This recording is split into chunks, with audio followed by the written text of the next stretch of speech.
নমস্কার, খুল্লাম খুল্লাতে আপনাদের সবাইকে স্বাগত জানাচ্ছি। দর্শকরা, প্রথমে অনুরোধ করছি আপনারা যারা ভিডিওটি দেখছেন এবং যারা ইউটিউবে দেখছেন তারা অবশ্যই সাবস্ক্রাইব করবেন, শেয়ার করবেন, এবং যারা ফেসবুকে দেখছেন তারা শেয়ার করবেন, লাইক করবেন, কমেন্ট করবেন। কারণ এই ভিডিওটির বক্তব্য সবার কাছে পৌঁছুক, এটি আমরা চাই। খুল্লাম খুল্লাতে আমরা যে বিষয়গুলো আলোচনা করছি সেই বিষয়গুলো অত্যন্ত গুরুত্বপূর্ণ এবং বিভিন্ন ইস্যুর উপরে আলোচনা হচ্ছে। বন্ধুরা, আজকে আমি আলোচনা করছি ডলু চা বাগানের ডলু গ্রিনফিল্ড এয়ারপোর্ট নিয়ে। আপনারা জানেন যে সুপ্রিম কোর্ট একটি রায়ে এয়ারপোর্ট নির্মাণের যে পদ্ধতিগত ত্রুটিগুলো তুলে ধরে এটাকে খারিজ করে দিয়েছে, এবং এটা একটা বড় ধাক্কা সরকারের কাছে। আমি প্রথম থেকে যখন থেকে গ্রিনফিল্ড এয়ারপোর্টের জন্য জমি অধিগ্রহণ করা হয়েছিল এবং যখন শ্রমিকদের উচ্ছেদ করা হয়েছে, চা বাগানের চা গাছগুলোকে উচ্ছেদ করা হয়েছে, তখন থেকে আমরা এটা বলে আসছি এটা অমানবিক। এবং আমার মনে আছে সেই সময় অনেকেই সেই সময় যে পরিবেশগত ছাড়পত্র যে পায়নি সেটা পরিষ্কার হয়ে গিয়েছিল, এবং পরিবেশগত ছাড়পত্র না পেয়ে জমি অধিগ্রহণ করা যে বেআইনি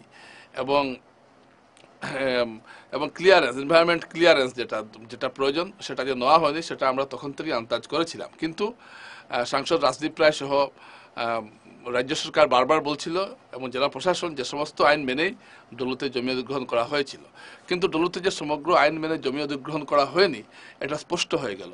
এবং শেষ পর্যন্ত এই বাগানের গরিব শ্রমিকের চোখের জলটা ব্যর্থ যায়নি। সুপ্রিম কোর্ট বিচারের বাণী নিভৃতে কাঁদেনি, এখানে বিচারের বাণী হাসি ফুটিয়েছে এই শ্রমিকদের মুখে। কিন্তু এর ফলে কত বড় ক্ষতিটা হয়ে গেল ভাবুন। একটা চা বাগান ধ্বংস হয়ে গেল, কয়েক লক্ষ চারা গাছ উপড়ে ফেলা হলো, এবং এটা করে একটা বাগানকে ধ্বংস করা এবং সেই চা শ্রমিকদের পথে বসানোটা কত বড় অন্যায় হয়েছিল আপনারা সেটা বুঝতে পারছেন। এবং গ্রিনফিল্ড এয়ারপোর্ট কবে হবে না হবে তার কোনো নিশ্চয়তা নেই, কিন্তু তার আগেই জমিগুলো উচ্ছেদ করা হয়েছে জমি থেকে, এবং এতে করে যে অন্যায়টা হয়েছে সেটা অত্যন্ত, এবং আমি প্রথম থেকেই আমরা এটা নিন্দা করে আসছি এবং আজকেও এটা নিন্দা করছি। এবং এটা ঘোরতর অন্যায় হয়েছে শ্রমিকদের প্রতি, চা বাগান শ্রমিকদের প্রতি। এই চা বাগানের শ্রমিকদের সমস্ত কিছু জড়িয়ে আছে চা বাগানের চা গাছের সঙ্গে, এবং সেই গাছটাকে উপড়ে ফেলা একজন চা শ্রমিকের মনে কত দুঃখ দিতে পারে সেটা আমরা সেই দিনই দেখেছিলাম, যখন বুলডোজারের উপরে, চাকার উপরে, যখন এক্সিভেটারের যখন কাটা যেটা আছে কাটার উপরে যখন চা শ্রমিক মহিলাটির চোখের জল পড়ছিল এবং প্রণাম করে বারবার বলছিল যে আমাদের চা গাছটা ভাঙবেন না, কিন্তু না, কেউ শুনেনি, নিষ্ঠুরের মতো ভেঙে ফেলা হয়েছিল। বিশাল বাহিনী মোতায়েন করা হয়েছিল, যেন এটা একটা যুদ্ধ লাগছে পাকিস্তানের সঙ্গে বা কোনো প্রতিবেশী দেশের সঙ্গে একটা দেশের যুদ্ধ। যেমন এই অসহায় শ্রমিকদের আটকানোর জন্য প্রায় 200টি বুলডোজার আনা হয়েছিল, এক্সকাভেটর আনা হয়েছিল, বিশাল পুলিশ সিআরপিএফ বাহিনী, একটা রণসজ্জার মাধ্যমে ডলু চা বাগানের জমিটি দখল করা হয়েছিল 2021 সালের 7 মে। দর্শকরা, এত বড় একটা ঘটনা ঘটে গিয়েছিল এবং এর প্রতিক্রিয়া হয়েছিল সারা আসাম জুড়ে, এবং তখন সরকার বারবার এবং সাংসদ রাজদীপ রায় বারবার এটার পক্ষে যুক্তি তুলে ধরছিলেন। বরাক চা শ্রমিক ইউনিয়নের কর্মকর্তারা যুক্তি তুলে ধরছিলেন যেটা ভালো হয়েছে, শ্রমিকদের জন্য ভালো হচ্ছে। কি ভালো হয়েছে 2 বছরের শ্রমিকদের জন্য? কোনো কিছুই ভালো হয়নি। আজ যাই হোক, সুপ্রিম কোর্টে এই বিষয়টা নিয়ে শুনানি হয়েছে, এবং এই শুনানিতে চা শ্রমিক জমি অধিগ্রহণ করাটাকে সুপ্রিম কোর্ট কোরআনের প্রশ্ন তুলেছে এবং এই অধিগ্রহণ প্রক্রিয়াকে বাতিল করেছে। বন্ধুগণ, কয়েকদিন আগে সাংসদ রাজদীপ রায় একটি সাংবাদিক সম্মেলনে বলেছিলেন যে প্রশান্ত কুমার নামের একজন কৌশলী নাকি কোনো কাজ নেই এবং তিনি এইসবই করে বেড়ান, এবং তার একটা পিএলআই এর ভিত্তিতে সরকার এই আদেশ দিয়েছে এবং এটা এমন কিছু নয়। কিন্তু তার এই কথা মিথ্যা প্রমাণিত হয়েছে। প্রশান্ত কুমার বেকার আইনজীবী নন, সুপ্রিম কোর্টের একজন নামী আইনজীবী, এবং তার জন্যই আজকে মোটামুটি একটা সুবিচার পেয়েছেন ডলু চা বাগানের শ্রমিকরা। এটা দেখার বিষয়। কিন্তু গ্রিনফিল্ড এয়ারপোর্ট নির্মাণ হোক, এটা আমিও চাই, কিন্তু গ্রিনফিল্ড এয়ারপোর্টটা কতটুকু প্রয়োজনীয় আমাদের কাছে, এটাও একটা বিরাট প্রশ্ন। আমাদের কুম্ভীরগ্রাম যেটা বিমানবন্দর আছে সেটাকেই আমরা ঠিকঠাক করতে পারছি না। সেখানে একটা জলজ্যান্ত চা বাগানকে ধ্বংস করে একটা এয়ারপোর্ট নির্মাণ, এবং সেই এয়ারপোর্ট কবে হবে তারও কোনো স্থিরতা নেই। এরকম কাজ করাটা নিয়ে অনেকেই প্রশ্ন তুলেছেন, এবং সুপ্রিম কোর্ট এবং পরিবেশগত যে ছাড়পত্র সেটা যে নেওয়া হয়নি এটাও কোর্টে আদালতের প্রমাণ হয়ে গেছে। তাই দর্শকরা, সুপ্রিম কোর্টের এই রায়কে আমরা অবশ্যই স্বাগত জানাই, এবং কিন্তু ডলুর চা বাগানের যে ক্ষতিটা হয়ে গেল সেই ক্ষতিটা কে পূরণ করবে, এটা একটা বড় প্রশ্ন। চা বাগানের মানুষের জীবিকা হলো চা, চা গাছ, এবং সেটাতেই যদি আঘাত পড়ে তাহলে তাহলে সেটা অত্যন্ত দুঃখজনক। বলা হচ্ছে চা শ্রমিকদের 1 লাখ দেওয়া হয়েছে, 2 লাখ টাকা দেওয়া হয়েছে। 1 লাখ 2 লাখ দিয়ে কি হবে? শেষ করে দেবে, শেষ হয়ে যাবে এক বছরে 2 বছরে। তারপর সেই শ্রমিকটা কোথায় যাবে? যেখানে যেখানে চা বাগানের অবস্থাটা দিন দিন শোচনীয় হচ্ছে, এখানে ডলুর মতো একটা লাভজনক চা বাগান কিভাবে ধ্বংস করাটা কি যুক্তিযুক্ত হলো? এই প্রশ্নটার জবাব কোনোদিনই মিলবে না। এবং যখনই আপনি এই কথা বলবেন, বলা হবে আপনি উন্নয়ন বিরোধী। আরে উন্নয়ন বিরোধী? উন্নয়ন যদি করতে হয়, যদি এতই যদি উন্নয়নের পক্ষে থাকতেন, তাহলে আজকে পাহাড় লাইনটা, বিকল্প রেল লাইনটা কেন তাড়াতাড়ি হচ্ছে না? কেন মহাসড়কটা সময় মতো হলো না? কেন বিকল্প রাস্তাটা এখনো হচ্ছে না?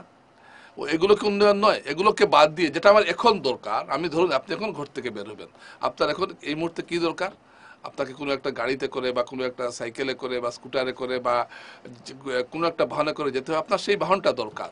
আপনাকে যদি বলা হয় না না আপনি বাড়ি থেকে বেরোন, আপনাকে একটা বিশাল কোনো একটা দামি কারণে দিচ্ছি, এটা তো হতে পারে না। আপনি যেটা পারবেন সেটাই আগে ব্যবহার করবেন। তো আমাদের কাছে যে গ্রহণযোগ্য বিকল্প কোনটা? আপাতত আমাদের মূল কাজটা হচ্ছে যদি যদি আকাশপথে যোগাযোগের জন্য কুম্ভীরগ্রাম বিমানবন্দরকে আরো উন্নত মানের করা, ফ্লাইট বাড়ানো, পাশাপাশি একটা নতুন বিমানবন্দর তৈরি করার প্রক্রিয়া শুরু হোক।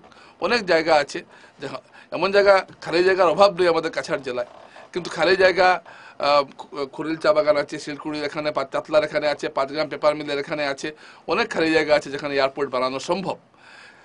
কিন্তু এর জন্য একটা বাগানকে ধ্বংস করতে হবে, এটা কি ধরনের যুক্তি? এবং এর জন্যই আজকে আজকে বন্ধুরা জানেন, আজকে আজকে এই যে একটা চা শ্রমিকদের জন্য যে একটা বিরাট অন্যায় হয়ে গেল, আজকে আদালত যেটা চোখ দেখিয়ে দিয়ে দিল। এবং যারা উন্নয়নের গান গাইছেন, তারা কি উন্নয়নের সংজ্ঞাটা ভালো করে নির্ধারণ করতে পারবেন? আমার 10 বছর 20 বছর পরে একটা এয়ারপোর্ট হবে, সেখানে বিদেশে বিমান যাবে, সেই বিমানে চড়বে কি যদি আমার এলাকার উন্নতি না হয়? ধরুন থাইল্যান্ড, ধরুন ডলু এয়ারপোর্টে আজ থেকে 10 বছর পরে একটা ফ্লাইট, একটা ইন্দোনেশিয়া ফ্লাইট দাঁড়িয়ে আছে, একটা থাইল্যান্ডের ফ্লাইট দাঁড়িয়ে আছে, একটা বাংলাদেশের ফ্লাইট দাঁড়িয়ে আছে, একটা লন্ডনের ফ্লাইট দাঁড়িয়ে আছে। এতে কি হবে? আপনি কি চড়তে পারবেন সেই ফ্লাইটে? বরাক উপত্যকার মানুষকে সেই ফ্লাইটে চড়তে পারবেন? বরাক উপত্যকার অর্থনৈতিক উন্নয়নটা সেই জায়গায় পৌঁছবে? এটাও তো চিন্তা করতে হবে। শুধুমাত্র এয়ারপোর্ট বানিয়ে দিলাম, এয়ারপোর্টে যাওয়ার কোনো লোক নেই, এটা হতে পারে? যেখানে দিল্লি, মুম্বাই, বেঙ্গালোর যাওয়ার মতো ফ্লাইট আমাদের ফ্লাইট নেই, আজকে গুয়াহাটির ভাড়া 10,000 টাকার উপরে হয়ে গেছে, রাস্তা বন্ধ। এইগুলো বিষয় না দেখে শুধুমাত্র গ্রিনফিল্ড এয়ারপোর্ট করলে তো হবে না। শুনতে ভালো গ্রিনফিল্ড এয়ারপোর্ট, না জানে কি হাতে খায় মাথায় দেয় না কি করে এটা। তো যেখানে যে এয়ারপোর্টটা আছে সেটাকেই আমরা রক্ষা করতে পারছি না। আপনি আপনার বাড়ির যে গাড়িটাকে আপনি ঠিকঠাক করতে পারছেন না, আপনি এবার চিন্তা করছেন আপনি লিমুজিন কিনবেন, আপনি মার্সিডিজ কিনবেন, চিন্তা করলে তো হবে না। বাস্তবে ফিরে এসো বাবা, বাস্তবটা দেখো, বাস্তবে কি হচ্ছে। বাস্তবটা কি? বাস্তবটা বড় কঠিন। আমাদের কলকাতা যেতে যেখানে আগে 3,000 টাকা লাগতো, এখন সেখানে 5-6 হাজার টাকা লাগছে, কারণ ফ্লাইটের সংখ্যা কমে গেছে। বিগ ফ্লাইট যে ফ্লাইটগুলো গুয়াহাটি শিলচর যাতায়াত করতো, সেগুলো এখন বন্ধ। একটু কম ভাড়া চলাচল করতে পারতেন মানুষ, কিন্তু আগরতলা, কিন্তু যোরহাটে, ডিব্রুগড়ে চলছে, কিন্তু শিলচরে বন্ধ। তার মানে কি? তার মানে আমরা আকাশপথে যোগাযোগে আমরা অনেকটা পিছিয়ে পড়েছি। আমাদের নির্ভর করতে আগরতলার উপরে, না হয় গুয়াহাটিতে গিয়ে অনেকে দিল্লির বিমান ধরছেন। গুয়াহাটি থেকে দিল্লিতে যাওয়া যায় 5,000-6,000 টাকা, কিন্তু শিলচর থেকে আপনি যান 9,000-10,000 টাকা লাগে, এবং বেশি যদি আগেও যদি টিকিট কাটেন। তো এই যে একটা যোগাযোগ অপ্রতুলতায় আমরা ভুগে আছি, এটাকে ঠিক না করে যদি গ্রিনফিল্ড এয়ারপোর্ট করলে তো হবে না। এই যে একটা বিষয় আমরা পড়ে রয়েছি, এবং আমি আদালতকে ধন্যবাদ জানাই যে তারা চোখে আঙ্গুল দিয়ে দেখিয়ে দিয়েছেন যে তোমরা যে কাজটা করেছো এটা ভালো কাজ করে। আমরা তখনই বলেছিলাম যে এভাবে একতরফাভাবে একটা কোনো ধরনের ক্লিয়ারেন্স ছাড়া, কোনো ধরনের অনুমতি ছাড়া এভাবে কিভাবে একটা চা বাগানকে ধ্বংস করে দেওয়া যায়? এটা কি মুগের মোদক পড়েছে? এবং এই প্রশ্নগুলো কিন্তু উঠে আসছে এবং আসবে। তাই বন্ধুরা, আমরা অত্যন্ত খুশি হয়েছি এই আদালতের রায়ে, এবং শ্রমিকরা তাদের ন্যায্য বিচার পেয়েছেন। তবে লড়াই এখন অনেক বাকি আছে, কিন্তু আশার মধ্যে একটা আলো দেখা যাচ্ছে যে এখনো যে বিচার বিভাগ সক্রিয় রয়েছে, এবং আদালতের জন্য আজ একটা সুবিচার এখানে পাওয়া গেল। এবং সাংসদ রাজদীপ রায় যেভাবে প্রেসমিটে বলেছিলেন যে এটা একটা আদেশ মাত্র, সেরকম কিছু নয়। অর্থাৎ তাদের স্বীকার করতে হবে সাংসদ রাজদীপ রায়ের যে অনেকগুলো ত্রুটি হয়েছে, এবং যদি ক্লিয়ারেন্স নেওয়া হতো তাহলে অবশ্যই আদালতে সেটা গ্রহণযোগ্য হতো। আদালতের কাছে যেহেতু সেটা গ্রহণযোগ্য হয়নি, তাহলে আমরা ধরে নেব যে এনভায়রনমেন্ট ক্লিয়ারেন্স, পরিবেশগত ছাড়পত্রটা নেওয়া হয়নি। কিন্তু এখন প্রশ্ন হলো, পরিবেশগত ছাড়পত্র না নিয়ে কেন চা বাগানের উপর এইভাবে একটা উচ্ছেদ করা হলো, কেন শ্রমিকদের ঘরছাড়া করা হলো? খুব অন্যায় কাজ হয়েছে এটা, এবং এই অন্যায়ের তীব্র ভাষায় নিন্দা জানানো উচিত, সবার উচিত। আমার কাছে ক্ষমতা থাকলো বলে আমি তো যা ইচ্ছা তাই করতে পারি না, একটা বাগানকে ধ্বংস করে দিতে পারি না, এই কথাটা কিন্তু বুঝতে হবে। এবং আমি জানি যে বিজেপি দলের অনেক মানুষ সেই সময় আমাকে বলেছিলেন যে এটা খুব অন্যায় হয়েছে। হয়তো সামনে কিছু বলেননি, কিন্তু বিজেপির অনেকেই বলেছেন যে ডলু চা বাগানে যেটা ঘটেছে এটা অত্যন্ত অন্যায় হয়েছে, এটা কোনো বিজেপি বা কংগ্রেসের ব্যাপার নয়, এটা হওয়া উচিত হয়নি, এক কথায় হয়নি।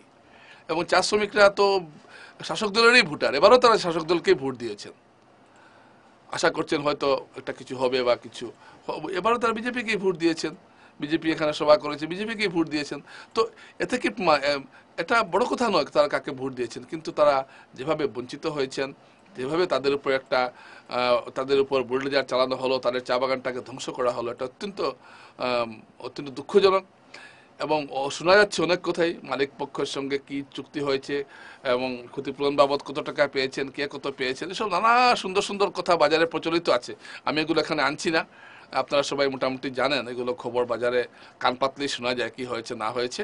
কিন্তু প্রশ্ন হলো যে শেষ পর্যন্ত যে শ্রমিকদের জয় হলো, এটা একটা আশা যোগাচ্ছে।